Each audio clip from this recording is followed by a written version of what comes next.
امریکہ کے صدر Donald Trump نے آج کہا ہے کہ امریکی نمائندے ایران کے ساتھ بات چیت کرنے کی غرض سے پاکستان کے شہر اسلام آباد جا رہے ہیں۔ وائٹ ہاؤس نے کہا ہے کہ نائب صدر جے ڈی وین، جنہوں نے پچھلے ہفتے پہلے دور کے بات چیت کی قیادت کی تھی، اسٹیو وٹکاف اور جیریڈ کشنیر کے ساتھ پاکستان میں وفد کی سربراہی کریں گے۔ بات چیت منگل کو ہونے والی ہے۔ امریکی ٹیلی ویژن نیوز چینل کے ساتھ ایک انٹرویو میں صدر ٹرمپ نے کہا کہ اگر ایران نے کوئی سمجھوتا نہیں کیا تو وہ ایران کے پلوں اور اس کے بجلی گھروں کو تباہ کر دیں گے۔ انہوں نے یہ بھی کہا کہ ایران نے سمجھوتے کے زیادہ تر نکات سے پہلے ہی اتفاق کر لیا ہے۔ اس سے پہلے ایک سوشل میڈیا پوسٹ پر صدر ٹرمپ نے آبنائے ہرمز میں ناکہ بندی کے بارے میں دعویٰ کیا کہ اس کے بند ہونے سے ایران کو ہی نقصان ہو رہا ہے اور اس کا ہر روز $500 ملین کا نقصان ہو رہا ہے۔ انہوں نے دعویٰ کیا کہ امریکہ کا کوئی نقصان نہیں ہو رہا ہے۔ امریکہ کے کئی میڈیا اداروں نے کہا ہے کہ ایران امید کر رہا ہے کہ جنگ بندی میں توسیع کے بارے میں بدھ کو ایک علامتی مشترکہ اعلان جاری کیا جائے گا۔ 2 ہفتے سے جاری جنگ بندی بدھ کو ختم ہونے والی ہے۔ ایران اور امریکہ کے درمیان پہلے دور کی بات چیت آبنائے ہرمز اور ایران کے نیوکلیائی پروگرام کے معاملے پر تعطل کا شکار ہو گئی تھی۔ ایرانی پاسداران انقلاب کی بحریہ کے شعبہ تعلقات عامہ نے 18 اپریل کی شام کو ایک اعلان جاری کرتے ہوئے کہا کہ گزشتہ روز پاسداران انقلاب کی بحریہ کی کمان اور کوارڈینیشن میں متعدد بحری جہاز آبنائے ہرمز سے گزرے ہیں۔ تاہم چونکہ امریکہ نے ایرانی بحری جہازوں اور بندرگاہوں پر ناکہ بندی نہ اٹھا کر جنگ بندی معاہدے کی خلاف ورزی کی ہے، لہٰذا آبنائے ہرمز کو اسی رات سے بند کر دیا جائے گا اور یہ پابندی ناکہ بندی کے خاتمے تک برقرار رہے گی۔ ایران کے نائب وزیر خارجہ سعید خطیب زادہ نے اسی روز کہا کہ ایران سفارتی ذرائع سے مسائل کے حل کے لیے پرعزم ہے، لیکن بین الاقوامی قانون کے تحت استثناء کے طور پر سلوک کو کبھی بھی قبول نہیں کرے گا۔ انہوں نے ایران امریکہ مذاکرات کے حوالے سے کہا کہ اگلے مذاکراتی دور کے لیے ابھی تک مخصوص وقت کا تعین نہیں کیا گیا ہے۔ اسی دن ایران کی سپریم نیشنل سیکیورٹی کونسل کے سیکریٹریٹ نے امریکہ کے ساتھ مذاکرات میں تازہ ترین پیش رفت پر ایک بیان جاری کرتے ہوئے کہا کہ ایران آبنائے ہرمز میں نقل و حمل کی نگرانی اور کنٹرول کے لیے پرعزم ہے جب تک کہ جنگ مکمل طور پر ختم نہیں ہو جاتی اور خطے میں پائیدار امن قائم نہیں ہو جاتا۔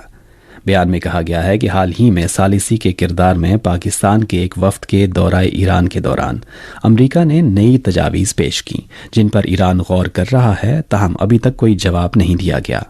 مقامی وقت کے مطابق 18 اپریل کو امریکی صدر ڈونلڈ ٹرمپ نے وائٹ ہاؤس کے اوول آفس میں کہا کہ امریکہ اور ایران کے درمیان بہت اچھی بات چیت ہو رہی ہے اور معاملہ بہت اچھی طرح سے آگے بڑھ رہا ہے۔ اسی صبح ٹرمپ نے وائٹ ہاؤس کے سچویشن روم میں ایک میٹنگ طلب کی۔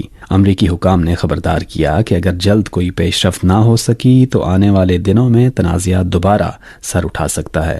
ادھر انٹرنیشنل ایئر ٹرانسپورٹ ایسوسی ایشن نے حال ہی میں متنبع کیا کہ اگر مشرق وسطیٰ کی موجودہ صورتحال کے باعث خام تیل کی فراہمی میں کمی برقرار رہی تو یورپ میں مئی کے آخر سے ایندھن کی قلت کے سبب پروازوں کی منسوخی شروع ہو سکتی ہے، جبکہ ایشیا کے بعض علاقوں میں ایسی صورتحال پہلے ہی سامنے آ چکی ہے۔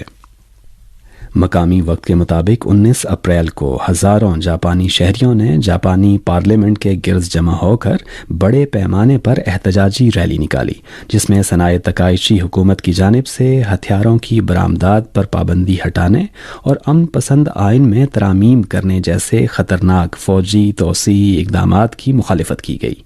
یاد رہے کہ جاپانی پارلیمنٹ نے 7 اپریل کو 2026 کے مالی سال کا بجٹ پاس کیا، جس میں دفاعی بجٹ 9 ٹریلین ین سے تجاوز کر گیا۔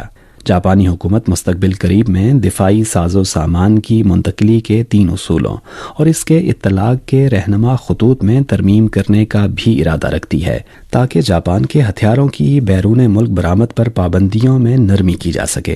مظاہرین کا خیال ہے کہ یہ اقدامات جاپانی آئین کی امن پسند روح کی خلاف ورزی کرتے ہیں اور علاقائی کشیدگی میں اضافے کا باعث ہیں۔ دنیا بھر میں سازشوں، دراندازیوں اور تخریب کاری میں مصروف ایک غیر سرکاری تنظیم نیشنل انڈاومنٹ فار ڈیموکریسی NED نے حال ہی میں اپنی 2025 کی سالانہ رپورٹ جاری کی، جس سے ایک بار پھر دوسری امریکی CIA کے نام سے بدنام اس تنظیم کی طرف توجہ مبذول ہوئی ہے۔ اس رپورٹ میں امریکہ کی بیرونی مداخلت سے متعلق مالی رقوم کے بہاؤ اور منصوبوں کی تقسیم سمیت متعدد تفصیلات سامنے لائی گئی ہیں، جو اس بات کا واضح ثبوت ہے کہ امریکہ کی جانب سے مداخلت کرنے کے لیے جمہوریت کا نام استعمال کیا جاتا ہے۔ تازہ ترین اعداد و شمار کے مطابق NED کا سالانہ بجٹ 2025 میں تقریباً $315 ملین تک جا پہنچا۔ عالمی اقتصادی اتار چڑھاؤ کے باوجود امریکی حکومت کی جانب سے اس ادارے کے لیے فنڈنگ میں مسلسل اضافہ دیکھا گیا اور اسے غیر معمولی اضافہ قرار دیا جا رہا ہے۔ پروجیکٹس کی تقسیم کے لحاظ سے 2025 میں 1900 سے زیادہ منصوبوں کی فنڈنگ کی گئی، جو دنیا بھر کے 90 سے زائد ممالک کا احاطہ کرتے ہیں، اور ان میں ایشیا سر فہرست ہے۔ رپورٹ سے پتہ چلتا ہے کہ ایشیا میں NED کی کل سرمایہ کاری $53 ملین سے زیادہ ہے، جبکہ چین کے خلاف متعلقہ منصوبوں کی رقم $13 ملین ہے۔ NED کی 2025 کی سالانہ رپورٹ ایک بار پھر ثابت کرتی ہے کہ بظاہر یہ ادارہ ایک NGO کی حیثیت رکھتا ہے، تاہم کا بنیادی مشن ہمیشہ سے امریکی عالمی حکمت عملی کے ساتھ تعاون کرنا اور جمہوریت کے نام پر مداخلت کو انجام دینا ہے۔ جرمن ذرائع کی 18 اپریل کی اطلاع کے مطابق نیٹو کے سیکرٹری جنرل مارک روٹے نے ایک انٹرویو میں کہا کہ ان کا ماننا ہے کہ امریکہ اور یورپی یونین کے تعلقات کو درپیش چیلنجز کے باوجود امریکہ نیٹو سے دستبردار نہیں ہوگا۔ روٹے نے کہا کہ امریکی صدر ڈونلڈ ٹرمپ نیٹو کے بعض ارکان سے واضح طور پر ناراض ہیں اور وہ ٹرمپ کی ناراضگی کو سمجھتے ہیں۔ انہوں نے کہا کہ یورپ نیٹو میں زیادہ سے زیادہ کردار ادا کرنا چاہتا ہے، جس کا مطلب ہے کہ نیٹو غیر صحت مندانہ انحصار سے حقیقی شراکت داری پر مبنی ٹرانس اٹلانٹک اتحاد کی طرف منتقل ہو رہا ہے۔ وزیر اعظم شہباز شریف نے اس عزم کا اعادہ کیا ہے کہ پاکستان خطے میں امن اور استحکام کے فروغ کے لیے اپنی مخلصانہ اور سنجیدہ کوششیں جاری رکھے گا اور اپنے دوست ممالک اور شراکت داروں کے ساتھ مل کر کام کرتا رہے گا۔ انہوں نے یہ بات ایران کے صدر مسعود پزشکیان سے ٹیلی فون پر گفتگو کے دوران کہی۔ دونوں رہنماؤں کے درمیان تقریباً 45 منٹ تک جاری رہنے والی گفتگو خوشگوار اور دوستانہ ماحول میں ہوئی، جس میں موجودہ علاقائی صورتحال پر تفصیلی تبادلہ خیال کیا گیا۔ وزیر اعظم شہباز شریف نے ایرانی قیادت کا شکریہ ادا کیا کہ انہوں نے 11 اور 12 اپریل کو اسلام آباد میں ہونے والے مذاکرات کے پہلے دور کے لیے اعلیٰ سطحی وفد پاکستان بھیجا۔ اس وفد کی قیادت ایران کی پارلیمنٹ کے اسپیکر محمد باقر کالیباف اور وزیر خارجہ عباس عراقچی نے کی۔ وزیر اعظم نے صدر پزشکیان کو اپنے حالیہ سفارتی رابطوں سے بھی آگاہ کیا، جن میں سعودی عرب، قطر اور ترکی کی قیادت کے ساتھ بات چیت شامل ہے۔ انہوں نے کہا کہ یہ روابط جنگ سے متاثرہ خطے میں پائیدار امن کے قیام کے لیے مکالمے اور سفارتکاری کے عمل کو آگے بڑھانے میں مددگار ثابت ہو رہے ہیں۔ وزیر اعظم نے اس بات پر بھی ایرانی قیادت کا شکریہ ادا کیا کہ انہوں نے پاکستان کی چیف آف آرمی اسٹاف اور chief of defence forces field marshal Syed Asim Munir کے حالیہ دورہ تہران کے دوران تعمیری گفتگو کی۔ صدر مسعود پزشکیان نے بھی وزیر اعظم اور فیلڈ مارشل سید عاصم منیر کا امن کی کوششوں میں پاکستان کی مضبوط عزم پر شکریہ ادا کیا اور اس بات کا اظہار کیا کہ ایران اور پاکستان کے تعلقات آنے والے دنوں میں مزید مضبوط ہوں گے۔ وسطی غزہ میں المغازی پناہ گزین کیمپ کے مشرقی علاقے میں اسرائیلی فورسز کے حملے میں ایک بچہ شہید ہو گیا۔ 7 اکتوبر 2023 سے غزہ جاری اسرائیلی جارحیت کے دوران شہادتوں کی مجموعی تعداد بڑھ کر 72,551 ہو گئی ہے۔ اسرائیلی فوج نے پہلی مرتبہ لبنان کے اندر اپنی نئی تعیناتی لائن کا نقشہ جاری کیا ہے، جس کے تحت متعدد زیادہ تر خالی لبنانی دیہات اس کے کنٹرول میں گئے ہیں۔ یہ تعیناتی لائن مشرق سے مغرب تک پھیلی ہوئی ہے اور سرحد سے تقریباً 5 سے 10 کلومیٹر تک لبنان کے اندر جاتی ہے۔ اسپین نے یورپی یونین سے مطالبہ کیا ہے کہ وہ بین الاقوامی قانون کی خلاف ورزیوں کے باعث اسرائیل کے ساتھ اپنا ایسوسی ایشن معاہدہ ختم کرے۔ اندلسیا میں ایک سیاسی جلسے سے خطاب کرتے ہوئے اسپین کے وزیر اعظم پیدرو سانچیز نے کہا کہ ان کی حکومت کل یورپی یونین کی ایک تجویز پیش کرے گی، جس میں اسرائیل کے ساتھ اس معاہدے کو ختم کرنے کی درخواست کی جائے گی۔ اسپین کے وزیر اعظم نے بنجمن نیتن یاہو کی حکومت پر غزہ میں جاری تنازع اور لبنان پر اسرائیلی حملوں کے حوالے سے تنقید بھی کی۔ امریکی ریاست لوزیانا کے علاقے شروپورٹ میں ایک مسلح شخص نے گھر میں فائرنگ کر کے 8 بچوں کو ہلاک کر دیا.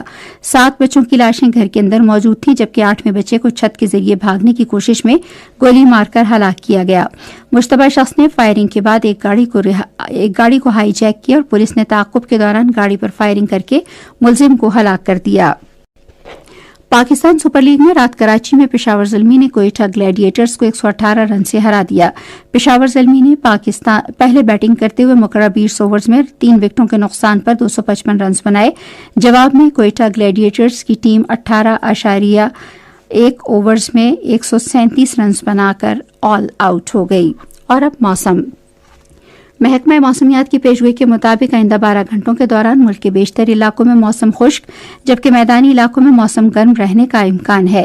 آج صبح ریکارڈ کیا گیا بعض بڑے شہروں کا درجہ حرارت: Islamabad 15 degree centigrade, Lahore 24، Karachi 26، Peshawar 19، Quetta 14، Muzaffarabad 15، Gilgit اور Murree 11 degree centigrade. Srinagar, Jammu, Pulwama, Anantnag, Shopian, Leh اور بارہمولہ میں مطلع جزوی طور پر خشک اور ابر آلود رہنے جبکہ جموں میں موسم گرم اور خشک رہے گا. آج صبح ریکارڈ کیا گیا درجہ حرارت: سری نگر، پلوامہ اور اننت ناگ میں 7 degree centigrade, Jammu 17، Leh -1 اور شوپیاں اور بارہمولہ میں 6 ڈگری سینٹی گریڈ.